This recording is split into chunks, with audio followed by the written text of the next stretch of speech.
and welcome back to BookTube with Amy. Today is going to be my most recent weekly wrap up.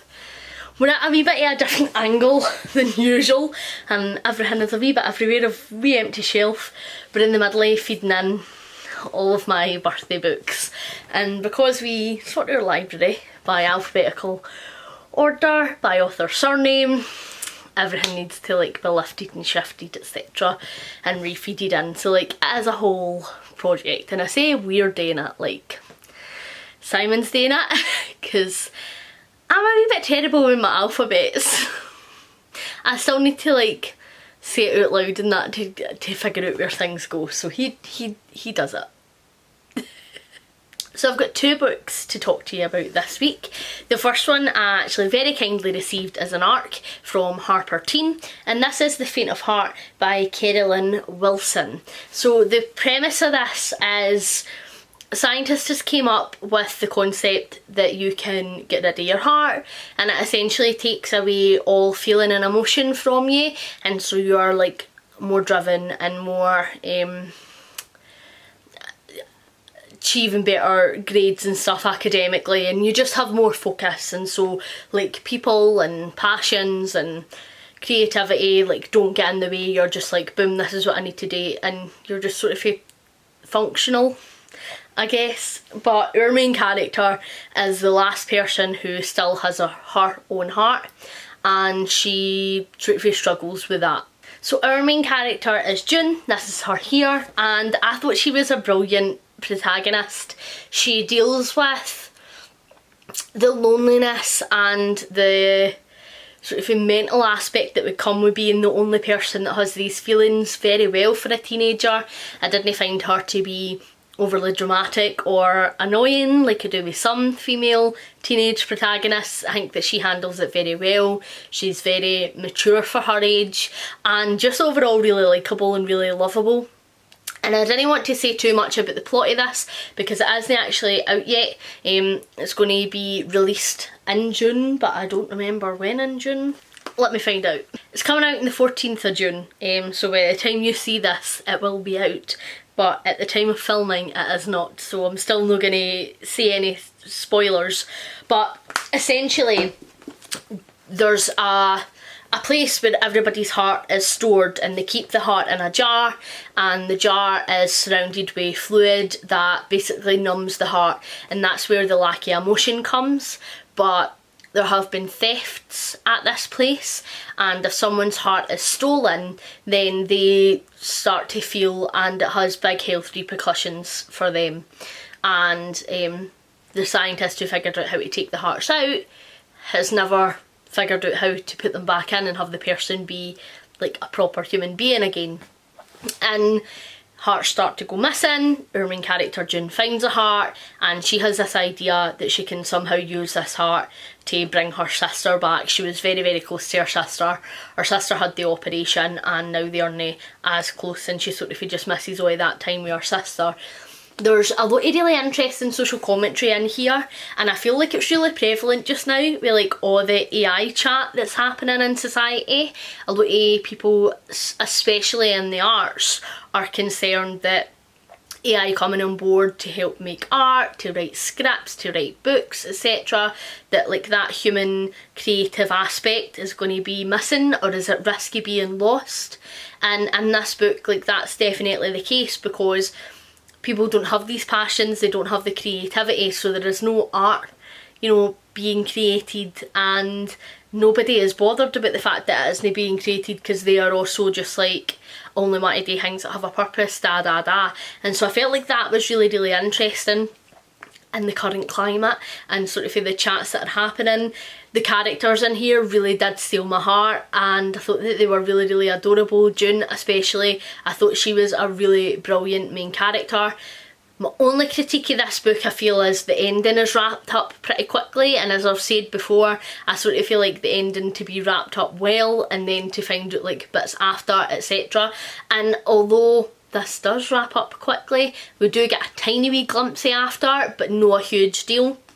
I thoroughly loved this, and it was a 5-star read for me. I actually got quite emotional reading this, and for anybody who's watched the channel for a long time, you know there's only a few graphic novels that have ever made me cry, and this is now one that is added to the list. I thoroughly enjoyed it, and thank you so much to Harper Teen for sending this to me. I would recommend everybody to pick this up if you are a fan of sort of feel like Tilly Walden on a sunbeam type of graphic novel. I reckon that this is going to be one for you. Next up is In the Lace of Puppets by TJ Klune. So I obviously really love TJ Klune on the channel, and I have rated absolutely every single book that I've ever read by TJ Klune 5 stars. And me and Katie over at Introverted Reader buddy read Under the Whispering Door. Yep, we buddy read that last year. Did that come out? Year before? And so we decided we were going to buddy read this one again together because we have a good time on our wee Klune reads and chatting about it, etc. And she's just as geeky about it as me, so it's nice. I didn't have a great experience with this book, to be honest. This is still pretty new, but I am going to go into spoiler territory because I feel like I can't really tell you what I hated about the book without getting into spoilers. If you aren't interested in spoilers, I'll put a wee spoiler warning up as to when you need to click away. So the basic premise is we have our main character Vic, and he lives in a wee house with his robot dad and his robot besties, and he is just sort of living his wee best life, tinkering about in his cosy wee house, like escapes, salvages junkyards, makes himself new pals, etc. And then he comes across a robot one day that he decides to fix and keep it a secret from his dad. Little does he know that this is going to shake his entire world up, and that this robot might not be all he seems, and put some repercussions in for his dad, and he needs to go on a bit of a rescue mission to try and save his dad. The characters in here weren't as relatable to me as some of the other characters in TJ Klune books. To be honest, like the first few pages in, I'm normally hooked, especially by our main protagonist, and then obviously the side characters come as the story progresses. I never connected to Vic in this book, no once, and the side characters I connected briefly. So I connected with his dad slightly, and I connected with a side character called Nurse Ratchet briefly.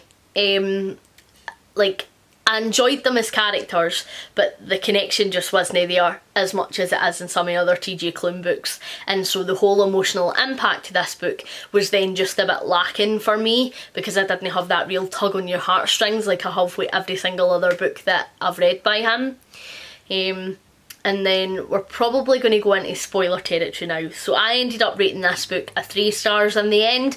If you didn't want to stick about for spoiler chats, catch you in the next video. So I'm going to put the book down, in fact, while we chat, because I was going to say I'm very handsy when I'm angry. That sounds like an awful thing to put on the internet. I'm very animated would maybe be a better way of putting it. So right, I just didn't care about any of the characters was my main gripe with this book. Like, did not give a single fuck. And I really like Nurse Ratchet because she was just like this mad wee killer robot who just said it how it is, but like she was also quite a wee cutie, and I really enjoyed that element of her. But what I didn't like about Nurse Ratchet, right, is she is a nurse robot, so she is programmed to help heal humans and androids, etc.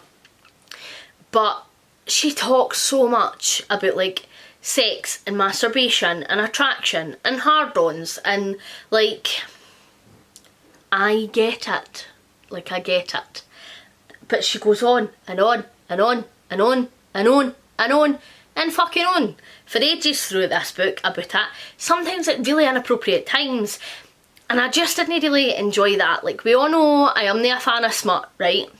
Fine, like there is no smut in this book really, but just the constant reinforcement that like Vic as a teenage boy like is attracted to this robot or could be attracted to this robot. like was just so fucking much. I just really didn't need it. I really didn't need it. And it was all the time. And Vic is asexual as a character, and I understand what TJ Klune was doing. Like, he was trying to put out and show that there's like different, there's like a spectrum of asexuality. Cool, like totally get that. But still, like, it was constant, and I just didn't feel like there was a need. Like, they could be in a life or death situation and she's like, oh, like, what about your willy? And Kevin, like, there just is no a need, absolutely no a need. So I just really didn't enjoy that element of it, and every single time there was like a bit of a comment like that, it just sort of pulled me out. So even when I felt like I could maybe connect or I was enjoying the story, it would be like, boom, comment about wanking, even though there isn't a need and we're in a life or death situation. And I'm like, come on to fuck. Like, I just didn't enjoy it. Like, I just didn't feel like there was a need. And it felt very forced to me. Like, House in the Cerulean Sea, like, and Under the Whispering Door could both be fantasy or YA fantasy. Like, there's nothing particularly steamy or sexy or anything that would make them definitely adult. And I don't know, I felt like TJ Klune was maybe trying to force this one to be a wee bit more adult with all the chat about sex and stuff in it. And like, there's a whole big bit about porn in that, and like, is there a need? Like, I just don't really feel like there is. Like, we're in this really unique, quirky world, so why don't you tell me about that? Like, anybody can watch porn and wank. Like, it's no something that I read fantasy for, get what I mean? Like, that's just reality. I just didn't like it. I really didn't. And then, the book was very, very slow for me. Like, we get through the full entire first part of the book before we sort of like meet some of your main characters, and then we get through like the entire second part of the book before like the plot actually kicks off. And then even during the third part of the book, like, there's so much extra stuff that happens that didn't need to happen, that then we end up wrapping everything up so conveniently.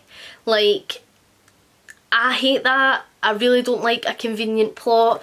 And I do feel like the ending was very, very rushed, and we didn't really get enough time with these characters to really see how the consequences of their actions had affected them. And it was all just like, this happened, and that happened, and this happened, and that happened, the end. And I was just really quite disappointed, to be honest. I did enjoy bits of the book. I think that the world is brilliant. It is very quirky, and definitely the quirkiest world that TJ Klune has written, and I did enjoy that. And there were so many different, like, TV show, movie, book references throughout this novel, and like the geeky me was loving that as well. Like, I loved all the wee Easter eggs. I thought that was cool. And like I say, I briefly connected to Nurse Ratched and to Giovanni, Vic's dad. But other than that, like, I didn't really. So it ended up just being a 3-star read for me, and I was really, really disappointed in it, to be completely honest. You know, Katie and I had very, very similar experiences with this, and like I says to them, maybe Esther had read some of part 2, I think, and I had said, like, if this was any other author, a DNF by now, because I was like at least a quarter of the way through the book at that point, and I just feel like I should have been getting more enjoyment out of it. But I persevered when me and Simon have been doing a big garden project, so we've been working on that. I says to him, I'm going to listen to another hour of the audiobook and then make a decision as to whether I'm going to DNF or not. After I listened to that hour of the audiobook, I was enjoying it slightly more because we had some actual plot happening, which was interesting. So I decided that I was going to see it through and I was going to finish it. And it ended up being a 3-star, so it was just like a middle of the road read. But I think because it's a TJ Klune book, I'm even more disappointed than I would have been if it was by any other author, if that makes sense. Like, normally the bar is just set so high for me getting into a TJ Klune. So, bit disappointed in it, but it is what it is. Thank you very much for watching. Hopefully you're enjoying everything you're reading at the moment. Please like and subscribe if you haven't already, and I'll catch you in the next one. Bye!